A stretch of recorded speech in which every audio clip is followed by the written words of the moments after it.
All right, all right, all right. All right. Fucking. All right. We're going to listen to this song, and then we're going to start our artist interviews. Welcome to the Mountainside stream.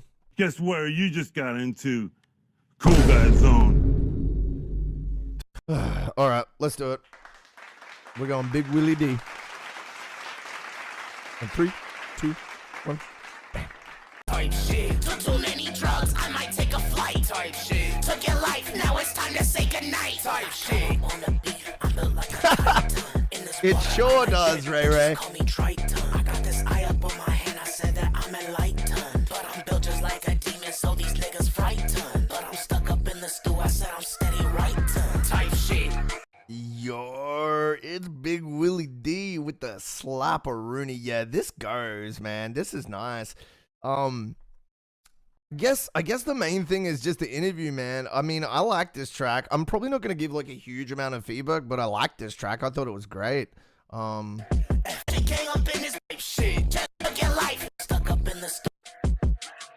Yeah, I like the drums. I like everything. Like, yeah.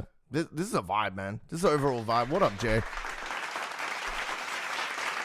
All right, when you can, brother, hop into the feedback channel. Fucking what's going on, my name's Willy. Fucking Willy D from DYT. What's going on, cunt? What's going on, cunt? All right. So, questions. First of all, great song. Really clean. Like, your production just keeps leveling up. It was catchy. It was swingy. It was punchy. Great vocals, as always. Yeah, man. Dude, some basic questions, though. How long have you been doing music for?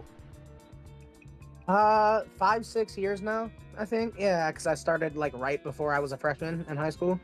Got you. So started, what is that like in the States? Like grade 8, grade 9? Grade 9. Yeah. Grade 9, got you.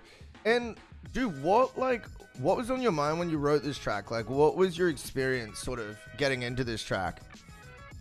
Okay, so me and my friends have this game called Type Shit, as is the name of the song, where we do exactly what is the beginning of that track, where we're like, hey, what's that shit with 3 wheels that you get on when you don't want to walk? A trike type shit, and then we just continue going around the room doing that.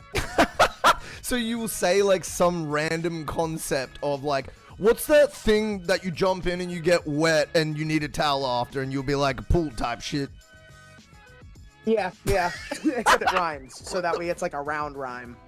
Right. Oh, okay, so you're actually rapping while you do it. Yeah. Got you. So that is how the song started? You were just going around the circle with that game? Yeah, that's exactly how it started. Bro, let's fucking... Dude, that is actually, like, such a good pointer, as I think, like, a lot of us older musicians...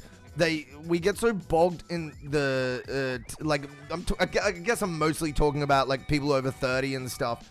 It's so easy to get bogged down in like the marketing and the fucking the technical side of things. It's easy to forget to have fun. And that I think that's a problem a lot of people face with music. Yeah. It's so important to like have fun with it and be like emotionally connected to it in like a joyous way. Even if you're writing sad or angry music, it should still in its inception be a joy to you. Yeah, because in my opinion, you shouldn't do anything if you don't derive any happiness from it, because I believe that happiness is like an infectious thing. If I can make you smile, you can make someone else smile, onward. You know, I used to think that for my whole life, but in the past sort of half decade, I've rotated to the concept of meaning as opposed to happiness. So like, you might be unhappy doing something, but it's like super important and fulfilling. Do you know what I mean? So there's things, there's things that you have to do that suck. That's just life. Yo, thank you for the $3, little extra god. You will be up next. Dude, I've got another question to ask before we move on to the next song. What are your general plans for the next year in music? Okay, so I plan to drop another album or two before the year ends, and then by like next year, I want to start working on doing more shows and starting a tour, at least within my state, so that way I can go on to do more music. because whenever I go to a show, I'm usually the one getting people to get up and down, and everybody else just kind of sits there when anyone else goes on, even at the little Zan show. But don't tell him I said that. Dude, straight up, getting crowds hyped, getting crowds involved. Sometimes you just have to hard carry it. It's such a like it's semi-aggravating and like a bit I don't know. I had a lot of trouble. Like I'll tell you a nightmare story. One time, all of the bands had such trouble hyping up the crowd, and I was really committed to doing it, right? So I was full energy during the set. You know, there was 5 bands playing, and we were second to headliner. And I thought to myself, I've had enough of this. There were 2 guys like smiling in the front row. So I was like in the middle of a verse singing with them. And then like the hype part dropped. And I like casually like hugged one around. Because you know how like high energy, like emo rock and hardcore shows are. Like very physical. Everyone's bumping into each other, right? So I walked through the crowd and I put my arm over this guy. And I like casually go to like lead him back closer to the stage to get more hype. Dude, he has like an immediate offensive self-preservation thing. Fully pushes me away. I take a step back and I'm like, I get off the mic and I'm like, take it easy, dude. And he's like, don't fucking touch me, man. And I'm like, dude, I was trying to fucking get involved in the song. And he's like, don't touch. So that's like a tightrope walk us artists have to walk, where we're not overstepping people's personal boundaries, but we're somehow bringing the hype. You know what I mean?